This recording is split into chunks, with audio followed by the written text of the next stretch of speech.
Welcome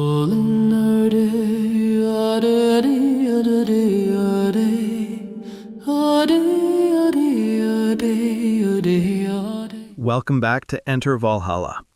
We've talked a lot on the show about the grief you can see, but today we're going to talk about the things you can't always explain, the things that happen, especially in the dead of night, that make you question your own sanity.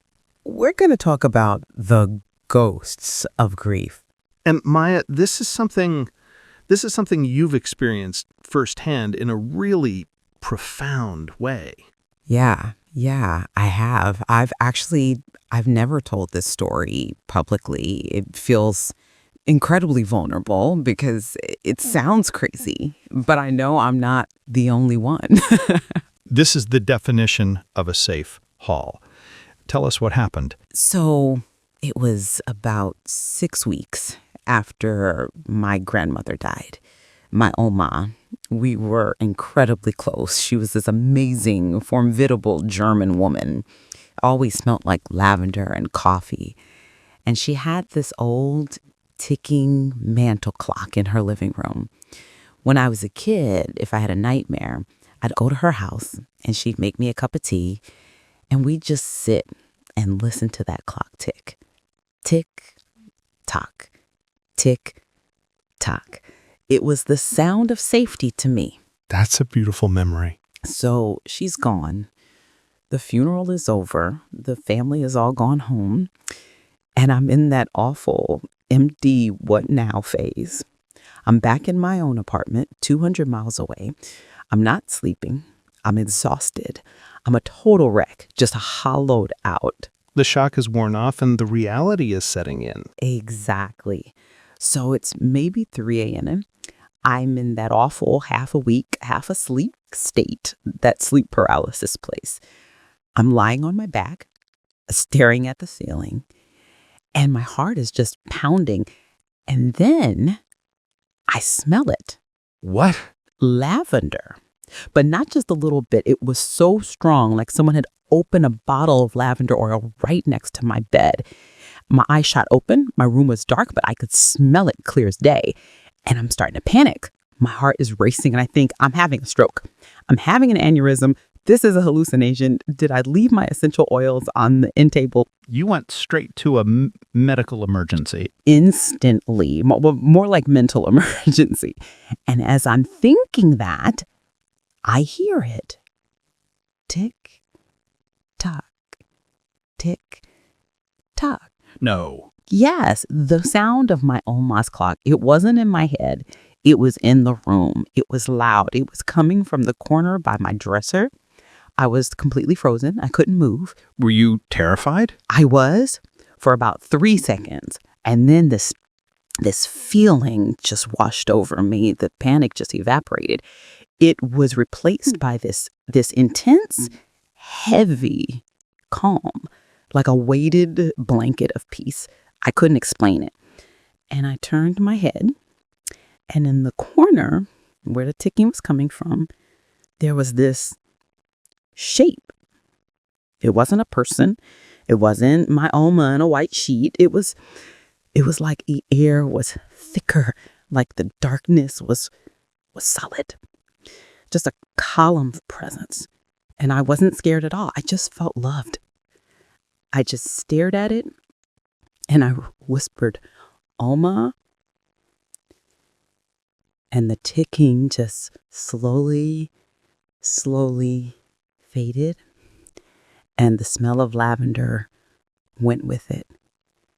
I was left in my silent, dark room. And I fell into that first deep, dreamless sleep I'd had in months. Wow. Maya, thank you for sharing. That is incredible. My first question is, the next morning, what did you think? Did you think you dreamed it? That was the first thing. I must have dreamed it. But it felt more real than this conversation. I felt seen, but also felt unhinged. I thought, this is it. The grief has finally broken my brain. It's almost like that scene from the movie Mean Girls, like, Maya, are you trying to make fetch happen? Like, are you pushing yourself so hard you're trying to make Oma come back? Or is this actual real life right now? So what did you do? I did what we do. I started researching. I was desperate. I typed in seeing ghosts after death and grief hallucinations. And what did you find? I found out I'm not crazy at all. It's so common. It's a documented phenomena. Researchers call them grief hallucinations or sense of presence experiences. So this is a known scientific thing. Completely. I found research from psychologists and grief experts that said anywhere from 30 to 60% of grieving people, especially spouses, have these experiences. They see them, they hear them, they smell them, they feel him touch their hand. So what's the scientific explanation? What's happening in the brain? It's a few things. First, your brain's under immense stress and trauma. Second, I was severely sleep deprived. This combination is a perfect recipe for what they call hypnagogic as you're falling asleep or hypnobumpic as you're waking up. Hallucinations. These are sensory experiences that feel 100% real. So the smell, the sound, it was a dream? Not exactly. It's like the barrier between the dream world and the waking world just dissolved. But there's another theory I read that really hit me. It's about the brain's expectation model. Oh, go on. For my entire life, my brain learned Oma equals lavender plus ticking clock plus safety. My brain had 30 years of that pathway. When she died, my brain was in chaos. The loss and the expectation were at war. And in that moment of crisis, my brain just filled in the blanks. It generated the sensations it associated with comfort and safety. It was, in a scientific sense, my own brain's survival mechanism. That makes so much sense. It's your brain trying to heal itself. Right. The scientific explanation made me feel sane, but it didn't explain the feeling.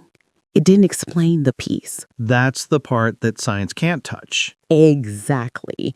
And that's when I found the other side of the research. ADC, after-death communication. It's a term researchers use for these exact moments. And the spiritual or personal explanation is it was a gift.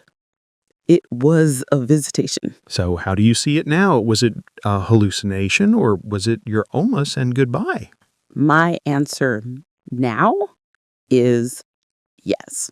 Both. Both. And I've learned it doesn't matter what I label it. I don't need to prove it was a ghost, and I don't need to reduce it to a brain misfire. The function of it is what matters, the result. And what was the result? It was the single most healing moment of my grief. It broke the fever. It was a message, whether from my brain or from somewhere else, that I am still with you and you are safe. It was the moment I finally stopped drowning and felt like, okay, I'm going to be okay. I didn't need to see her. I just need to feel her. And I did. To everyone listening, if you've had an experience like this, if you've smelled a perfume or heard a voice or a presence you can't explain, you are not alone and you are not crazy. We want to hear your story. This is a safe hall. Have you ever had an experience like this after a loss? Please share it in the comments. Let's talk about this. Thank you for listening to Enter Valhalla.